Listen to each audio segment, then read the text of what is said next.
Hello everybody. Um Today I'm going to tell you about my package ain't never come. I just realized that my package did not come today. So basically today I'm going to be telling you about my hematologist that I think I still have. But this was last year. I had a resident hematologist and then I had, just the hematologist who has the he was a resident, right? Yes, he was. Yes, he was a resident. He was the best hematologist. He was so nice. So sweet. So basically, we were in the room. Me and my mom went to the appointment. We were in the room listening to music. I was listening to Billie Eilish. So I was in the room listening to Billie Eilish with my mom. I had the headphones out so we could both hear it. And they walked in with this pain management specialist. And no, before that, the hematologist, we're just going to name this hematologist Becky. And we're going to name the resident hematologist, what should we name him? Paul. We're going to name him Paul. So Paul and Becky. Basically, Becky came in and she had been my hematologist before Paul for like a year. So with him, it was like a year and some months. So she came in there basically asking, how is your chest pain and has it been getting better? And all these questions that she should have the answer to, but she doesn't. So she leaves and then they then Paul comes in. And Paul had never acted weird around us, but something, like, you could tell something was off. So he ends up trying to ask us something and like calculating numbers to see if we're telling the truth. Like he does something like that. So then he goes out and they talk, and then this pain management lady comes in. But I don't get how she was pain management because she was trying to act like a therapist, okay? So all three of us came here. We're going to call her Amy. We're going to call her Stassi. Okay, she do like Stassi. So Stassi basically came in and she was talking to us without Paul and Becky. And she was like, what's been going on, and how do you feel about this, and how do you feel about that? And then we all went in the room together, all of us.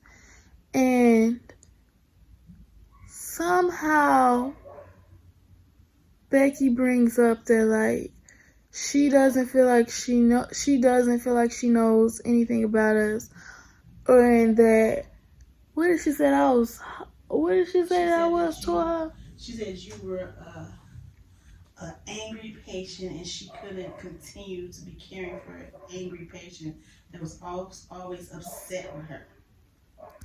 Yes. So in this year time we have been with Becky has never said anything like this to us.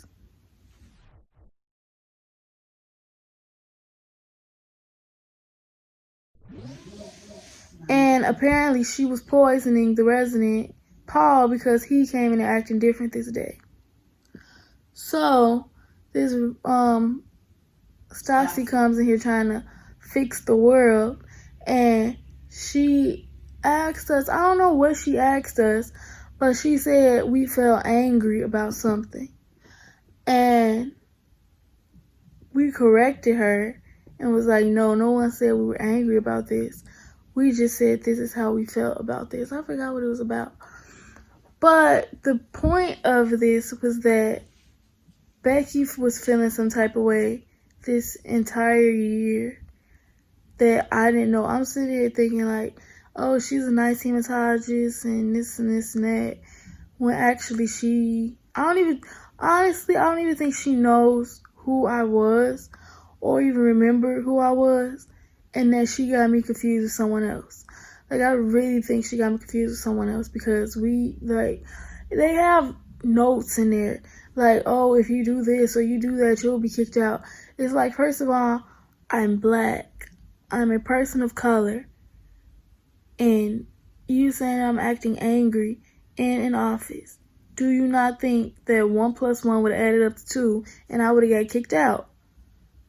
Like, she wouldn't just said, like, who would just sit there and have somebody being angry with them over the course of a year and saying that you're always angry with them? They've never put anything in any notes, in any computers. They've never filed any complaints. They've never said anything to you, and you've never been put out or switched. To this day, I'm still not switched. And she's recently come in and said hi and acted like everything was okay.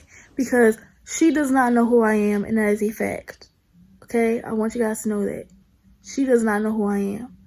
So, she does this whole little monologue about how she feels like I'm angry with her.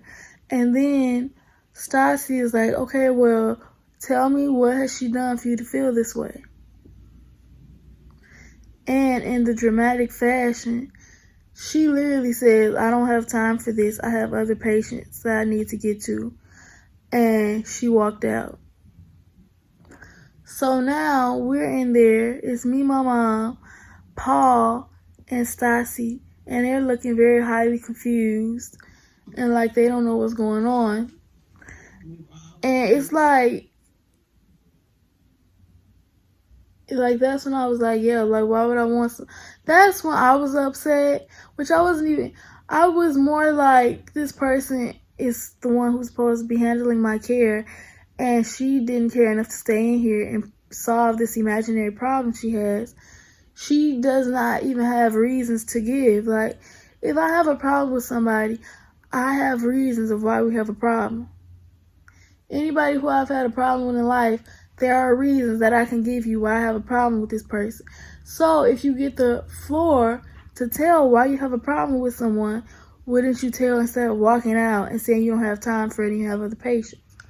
So they're all now trying to be nice and so accommodating and so kind. And it's just like, doctors won't ever speak up and say anything. We wrote a complaint about this, and of course her entire department was like, she's never acted like this, and I don't know why she did that, and basically they stuck up for her and they swept it under the rug because we never heard anything else about it. The people in that room besides us, they are all about themselves, basically. So, like, he was a resident, he wasn't gonna say anything. The other lady, she's in pain management. She wasn't going to say anything, which I think is a huge problem, because if I had a patient and I saw this happen, I would have spoken up, because it's like, why are you mistreating this patient? And you're saying they're doing all these things, which he then said, like, no, I've never had a problem with you guys, and like, every time you come in here, you guys are nice to me and you're talking to me and all that stuff. He said he's never had a problem with us having any attitudes and feeling any type of way towards him. Like, it's always been a normal office visit with him. He never had any problems, and he never sensed that there were any problems like we didn't. But she had a problem, and I just got a blood transfusion recently, and she came in there and was like, oh, hi, how's everything going and all this. Like, she didn't remember. And that's the thing, she does not know who I am. And I don't know, maybe that day she had a bad day and she got me mixed up with somebody, but she clearly just doesn't know who I am. She also gave me the wrong port, so that proves she does not know who I am. She gave me a port for chemotherapy when I need a dual action port, I think it's called, where you can get contrast through it, because people with sickle cell get contrast put through for CTs. So I think this just further proves my theory that she does not know who I am, but it further shows the unprofessionalism in medicine. And nobody ever sticks up for the patient or like tells that these events ever happen. So basically, like, I'm able to tell you guys the story, but she didn't even get reprimanded for it. I don't think anything happened to her for it. She just went on about her life and was able to be very disrespectful and rude in our presence, and nothing happened to her. She was able to be that unprofessional and walk out and act like she didn't care and say she had more important things and more patients, which I was her patient, so you should be able to take the time out to care about your patient. She didn't. So yeah, and she still is on like medicines that I have. She still is on form, so she was supposed to be switched. So she's still technically above my hematologist that I have now, and they never switched it. They didn't do anything about it from this incident. They didn't care. They didn't take it seriously, but it was something that affected me because it just showed furthermore how people in hospital settings just do not care about their patients, and that you really have to just speak up for yourself and try to speak up for yourself, because they won't do it for you. So you really have to try to advocate for yourself as much as you can. They will say you're that angry and rude and dismiss you, but you gotta try to advocate for yourself as much as you can, because no one else is gonna do it for you, and they don't care enough about you to advocate for you.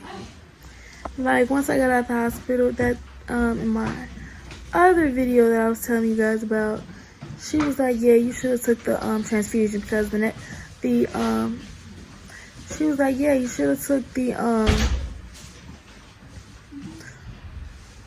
what is that transfusion called? Exchange. Yeah, she was like, yeah, you should have took the exchange transfusion, because next time we aren't gonna keep giving you all those bags of blood. So yeah, another change from that, but that was a rough experience I had with the hematologist, and I was affected by it, but she got to go on about her day and have nothing done. And this happens a lot more than anybody knows, and you complain about it and nothing is done. So it's like, what can you do at this point? But yeah, that is the story about my rude, problematic hematologist. And that's it. Bye.